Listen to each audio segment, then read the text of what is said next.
Hey everyone, Madison Rupert from EndTheLie.com and EndTheLie Radio here with a quick little news nugget for you. Unfortunately, I don't have enough time to go over this yet and give you a full breakdown, but actually in December of last year I covered a very similar document to this, Army Regulation 190-8, and that deals with civilian internees, and this gets a little more in detail. It gives a little more of the operational side of this, but I will drop that link in the description, and I highly recommend you check that out as well as this. It's 326 pages. It's called FM 3-39.40 Internment and Resettlement Operations, and this was the distribution for this was authorized only to the Department of Defense and DOD contractors to protect technical or operational information from automatic dissemination under the International Exchange Program or by other means. And this was put out on February 12th of 2010. And like I said, it's a pretty large document at 326 pages. But thankfully the folks at publicintelligence.net, I'll drop this link in the description box as well, have put some highlights in here. Here we have some aspects dealing with civilian internees, and if that title is completely foreign to you, like it is to many people, I highly recommend you go back and read my article, Smile, You Are a Civilian Internee, and that breaks down exactly what a civilian internee is, what rights they have, what rights they don't have, and so forth. But a quick overview, when you think civilian internee, you should think of the minorities who were interned against their will in essentially concentration camps. Of course, they called them internment camps to make it sound a little nicer. But you know, this happened with the Japanese and a few other nationalities during World War II, and they were imprisoned and stripped of their liberty, deprived of liberty, as they say here, simply for being of a certain nationality, even though some of those people actually had family members who were part of the absolute most well-decorated unit in the military in all of World War II. I mean, these people were out there fighting for America, yet they were locking up their family members in essentially concentration camps. So that, I mean, it's absolutely absurd what they'll do sometimes, but I break that down in the article in the description box as well. But this gets into a lot more detail than 190-8 does. This actually gets into dislocated civilians. That includes internally displaced persons, that people who have left their residence by reason of real or imagined danger.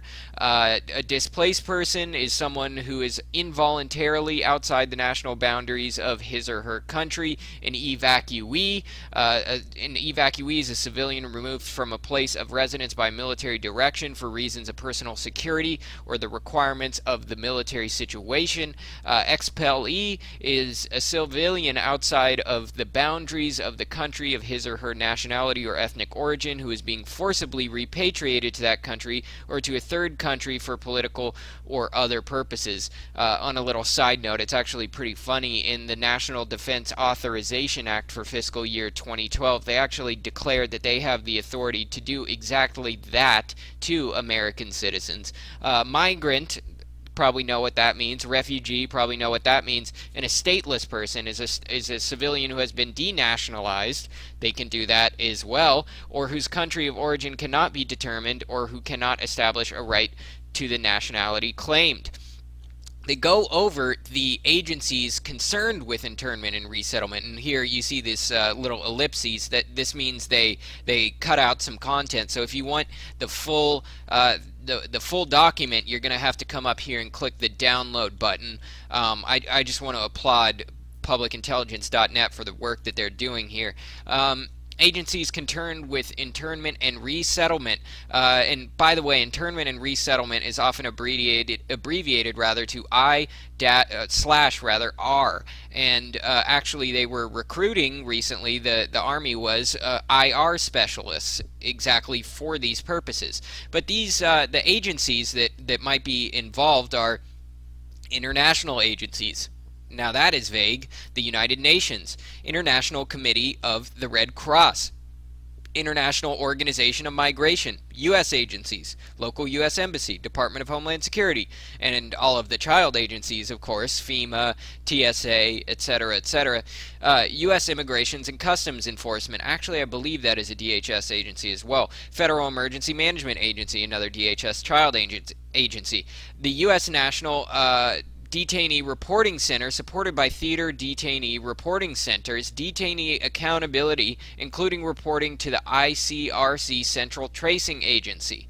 And it goes over some other things, support to civil operations. These IR tasks performed in support of civil support operations are similar to those during combat operations, but the techniques and procedures are modified based on the special OE associated with operating within the U.S. territory and according to the categories of individuals, primarily DCs, to be housed in IR facilities. And here we actually have some orders for psychological operations officers. Yes, they will have a PSYOP team which supports military police in their custodial mission in the IR facility. They will develop PSYOP products that are designed to pacify and acclimate detainees or DCs to accept U.S. IR facility authority and regulations. So they are going to mess with your mind. That is what PSYOP products means. Gain the cooperation of detainees or DCs to reduce the number of guards needed. In other words, that goes into pacify as well. Pacify and make them accept their authority. Identifies malcontents, trained agitators, and political leaders within the facility who may try to organize resistance or create disturbances. In other words, if you're charismatic, well-spoken, or you can rally people to a cause, they will single you out and do something likely unpleasant. Develops and executes indoctrination programs to reduce or remove antagonistic attitudes. Now, this is why, stuff like this is why these documents are restricted. I mean, they are literally saying we are going to develop and execute an indoctrination program to remove attitudes that we find offensive. They will identify political activists. That ties in with the earlier point. Provides loudspeaker support such as administrative announcements and facility instructions when necessary. That's also a psychological operation technique. Helps the military police commander control detainee and DC populations during emergencies.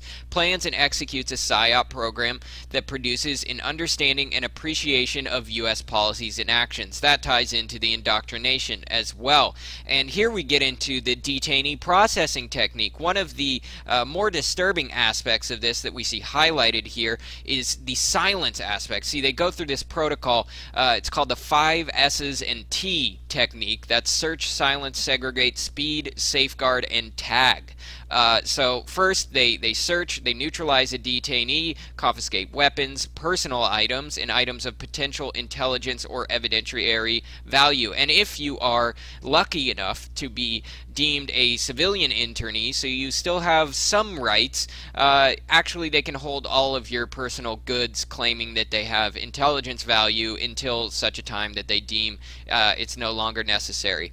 Silence, prevent detainees from communicating with one another or making audible clamor such as chanting, singing, or praying. Silence uncooperative detainees by muffling them with a soft, clean cloth, yeah right, tied around their mouths and fastened at the back of their heads. Now get this, they're kind enough to instruct them not to use duct tape or other adhesives. Place a plain cloth or either objects inside the mouth, even though they're tying it around your mouth, well, okay, or apply physical force to silence detainees. Obviously, that is patently absurd. In the first point, they say neutralize. Here they're saying silence uncooperative detainees.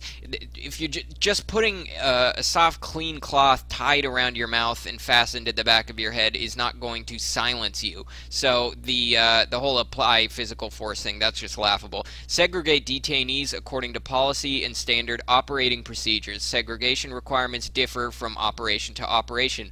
The ability to segregate detainees may be limited by the availability of manpower and resources at the POC. At a minimum, try to segregate detainees by grade, gender, age, keeping adults from juveniles and small children with mothers, and security risk. MI and military police personnel can provide additional guidance and support in determining the appropriate segregation criteria. Sound anything like concentration camps to you? Probably does, and it should. Speed. Quickly move detainees from the continuing risk associated with other combatants or sympathizers who may still be in the area of capture. If there are more detainees than the soldiers can control, call for additional support, search the detainees, and hold them in place until reinforcements arrive. Safeguard. Protect detainees and ensure the custody and integrity of all confiscated items. Soldiers must safeguard detainees from combat risk, harm caused by other detainees, and improper treatment or care. Report all entries. Correct and report violations of U.S. military policy that occur while safeguarding detainees. Acts and/or omissions that constitute inhumane treatment are violations of the law of war and as such must be corrected immediately. Simply reporting violations is insufficient. If a violation is ongoing, a soldier has an obligation to stop the violation and report it. Well, we see how well that works out in Guantanamo Bay in the cases of the mysterious quote-unquote suicides where people actually were covered in marks that made it very clear they were tortured. They had socks stuffed down their throat. Last time I checked, people don't normally commit suicide by stuffing socks down their own throats. And there was also an on-duty officer who witnessed the whole ordeal, but that just got swept under the rug real quickly. We've heard similar accusations about the Bagram Air Base and, of course, Abu Ghraib. So, you know, that is just laughable, like the don't use force to silence the detainees tag. Ensure that each detainee is tagged using DD Form 2745. Confiscated equipment, personal items, and evidence will be linked to the detainee using the DD Form 2745 number. When a DA Form 4137 is used to document confiscated items, it will be linked to the detainee by annotating the DD Form 2745 control number on the form. When constructing the facility, here they get into some of the planning considerations which may be included but not limited to these. We have guard towers, clear zones, lights, of course, patrol roads, sally ports, communications, and on the guard tower front, towers must be high enough to allow an unobstructed view of the compound and low enough to permit an adequate field of fire. Yes, they will be armed. The tower platform should have retractable ladders and should be wide enough to mount crew-served weapons. Another consideration involves using non-lethal capabilities from guard towers. I like how they just put that in as a little side note. Yeah, maybe we'll use non-lethal activities. And continuing, we see some recommendations for the facility layout. If you want to learn more on this, you can actually check out some of my articles on the so-called FEMA camps over at EndTheLie.com. I have actually detailed some of the real documents that are out there. This is not conspiracy theory. I go purely off of the source documents when I cover stuff like this because it is incredibly contentious. And here we have some dummy layout plans and so forth. But I'm going to drop some relevant links in the description box. I highly recommend you check them out and read this for yourself, and please contact me. Let me know what you find in here, because I'm sure there's going to be a lot of material in this that needs to get out to a wider audience. And you can contact me either through the Facebook page at facebook.com/EndTheLie, through commenting on this video, or emailing me at admin@endthelie.com. That's EndThelie.com. And as well, you can you can just email me is actually the best way to get in touch with me, but you can also contact us through any social media networks or through our allied agencies. They will be able to get your message on to me as well. So please repost this video, share these links, and subscribe to our YouTube channel for even more of these breaking news updates. Thanks for listening. Once again, this is Madison Rupert of EndTheLie.com. See you soon.